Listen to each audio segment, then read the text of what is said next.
So it might be time for us to have a certain kind of talk. I might be a small channel and everything, but you've probably noticed my picture with Robert Patrick and you have some questions. So a few months back, I was driving around the Denver area, going to one of my jobs, and I saw a billboard sign for the Denver Fan Expo, and it mentioned that there were going to be celebrities from Lord of the Rings there. I've never been to one of those things before, so I decided that, hey, I might look into this. As it turns out, Robert Patrick was on the guest list. So I decided, hey, this could be interesting and get to meet some famous people and whatnot, whatever, yada, yada, yada, blah, blah, blah. Now, as I often do, I went into this with absolutely no plan or coordination at all whatsoever. Interestingly enough, when the time rolled around and I had already paid my ticket and I was already showing up to the Denver Convention Center, the whole thing was a freaking mess. We're talking absolute chaos. I don't know if it's standard for these events. I think that it might be, but there were a lot of things that were unspoken, things I had to find out that I was scrambling to get on top of, and it was kind of mixed messages every now and then, but yeah, at any rate, I managed to survive. This sort of thing has absolutely zero freebies. We're talking they're gonna nickel and dime you to death on everything. Turns out that the celebrities themselves, they have to pay for their entire admission to be hosted 110%.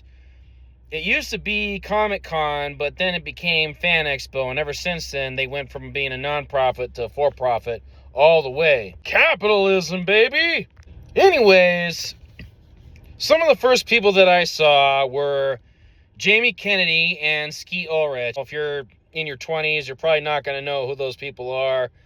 Here's a clip. Mr. Jamie Kennedy, Skeet Ulrich right next to him. Told ya. Now, because these movie actors are paying for these events, you're not technically supposed to film them.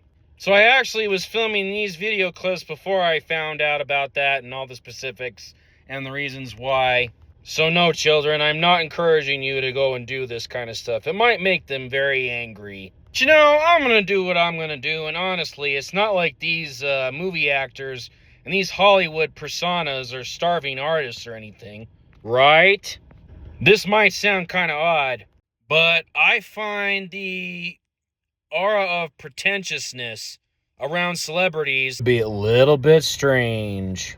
The days of celebrity holding some kind of exclusivity or being able to put yourself in front of a camera and be able to talk and speak your mind or even put together a piece of entertainment, those are long gone.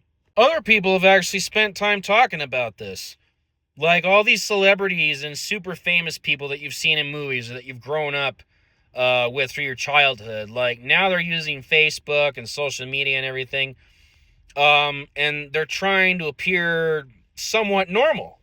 So, yeah, I guess it's kind of cool seeing people that you're only used to ever seeing on a screen in person. But I don't want to be one of those people that gets in there and just completely melts like butter and completely loses their shit. And I get it. These super famous people, you never know how much shit they got to put up with. They probably get 1,000 requests for different bullshit things every day. They got people off their gourd that want to stalk them, steal their underwear and shit, and probably want to wear their skin as a suit. But I'm not going there just to gawk at famous people. I paid my ticket. I'm going to talk to somebody. So the thing is, I've already been following Robert Patrick's Facebook for, a year or two or something.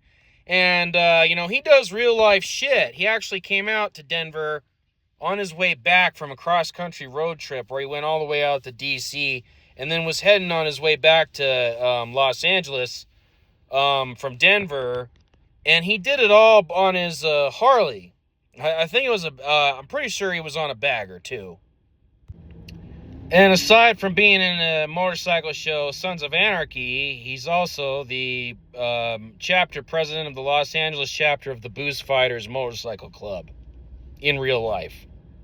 He goes out to Sturgis events. He actually told me he was going out there in August again. So, he does real life shit. He's actually involved in the motorcycle club world and motorcycling and selling Harley Davidsons.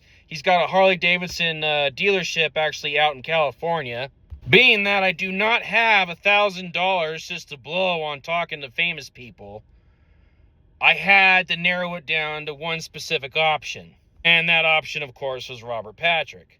There are plenty of famous people there. I saw Pauly Shore, Linda Blair as well. Guess who that is, motherfuckers? Yep. The weird thing about Linda Blair was I heard that even though she's really only known for The Exorcist, she doesn't actually ever want to talk about it. And yet, Linda Blair, you know, paid all this money to be a part of this thing, but then she doesn't want to talk about the one thing that actually gave her the actual fame. And I mean, to be honest, with Linda Blair, it's so weird because I know that she didn't particularly like making that movie for a number of different reasons. That's why in the lesser-known sequel, she actually got another actress to play her possessed version of herself.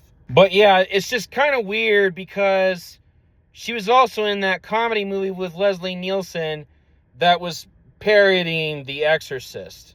Literally everything that Linda Blair's ever done revolves around that particular movie. I mean, not talking about it, it was almost like being a circus performer and not wanting to talk about the circus. Anyways, my story about Robert Patrick. I wanted to talk to Robert Patrick about what he thought about Indian motorcycle because I know that he was really into Harleys. And like I said before, if you weren't already aware, he's already huge in motorcycling in real life, apart from being a movie star. And that was my big thing. I wanted to talk with him based on his experience as the chapter president in a big name motorcycle club, having to do with Hollywood representation of motorcycles. What was his take on Indian motorcycle? Because I never came across any posts or anything else that, kind of gave us the scoop on all that. So guess what you're getting from me? That's right, a whole bunch of scoop. So once again, me being a total noob and being fairly out of my element and completely confused, I ended up paying for a photograph with Robert Patrick, not really knowing exactly how that was all going to work or how that I needed to pay a separate fee to get an autograph or something. Needless to say, I took the poor man ways out. So there I was, standing in line with a few other people, ready to take my picture with him against the blue screen. There was a guy there that was gonna be there for a minute or two to tell me exactly how to look into the camera angle so that it didn't look like complete shit, which I don't really think I'm very photogenic, so I think it looked like complete shit. Hence why I modified my picture just a little bit. So if you're wondering whether or not that photo that I provided is actually fake, we're gonna lay that theory to rest right now. Got Robert Patrick here. The proof is in the pudding. I actually signed up to take a photo with him. I'm going to ask him about some motorcycle shit. And that's what I did. Sorry, it got a little hot, so I had to take the jacket off for the time being. I asked him, I said, did anyone else talk to you about motorcycles yet? And he's like, yeah, what you ride? And I said, well, I've got my endorsement. And he's like, endorsement for what? Now, to be honest, that really threw me off. So, yeah, of course, I think I asked him a question kind of wanting to pick his brain on what he thought were good bikes, good models, and he said, you can start out with a Sportster. You need to get yourself a Sportster. And I finally got around to breaking the icebreaker. I said, what do you think about Indian motorcycles? And he responds with, Indian went tits up in 1953. Yeah, Indian's like a Polaris. I said, I've heard this argument 1,000 times. I mean, what you're saying doesn't even make any sense.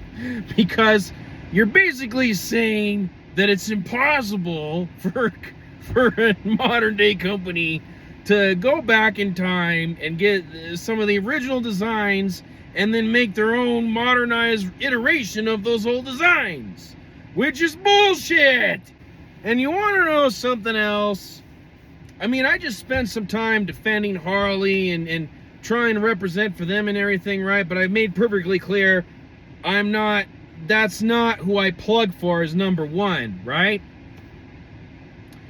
But the thing that doesn't make any sense is that everyone wants to talk about how Harley Davidson has had this undisrupted legacy heritage since 1903, right? The problem is, okay? Oh, God. Problem is, are any of the people from the original Harley Davidson company alive today? Like, seriously, what are we talking about here when we're saying that, oh no, an Indian went at tits up 1953, Harley's been the same the whole time? Yeah, bullshit. Doesn't even make sense, man. How can you say it's the same company when all the people that ran the show back in the day are dead? Anyways, to kind of wrap it up here, Robert Patrick got a little bit tense. There was, this is the weird part, okay? This is where things kind of got awkward.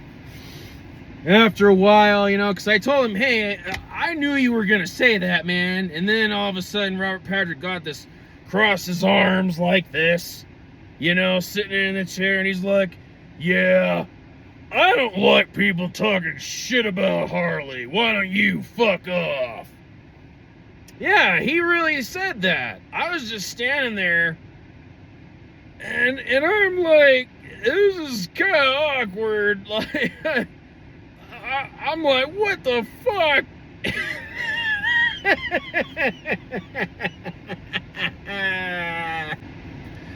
But then a few seconds later, he was saying, no, I'm fucking with you. I'm joking. It's okay. No, I like Ducati and all those other brands. But I sell Harleys. I got a Harley Davidson dealership out in California. Yeah. So...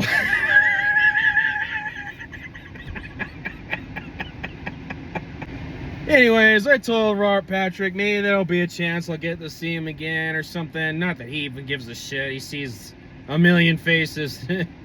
I'm a nobody. But, yeah, anyways, that was kind of awkward, but also a little bit funny. And, goes to show Robert Patrick can pretty much act, because, I was on the receiving end of it in person. But I will say this. In all seriousness, he's probably gonna need some Vaseline for what I've been hearing about the Harley company as a whole. So, yeah, that might not pan out too well for him. Anyways, I got one last clip for you. John Rhys Davies, another well-known actor, was sitting right next to Robert Patrick at the table over. And if you don't know who that is, not only was he part of Lord of the Rings, he's part of another one of the greatest movies of all time, Raiders of the Lost Ark. Got John Rhys Davies from Raiders. Later, bye.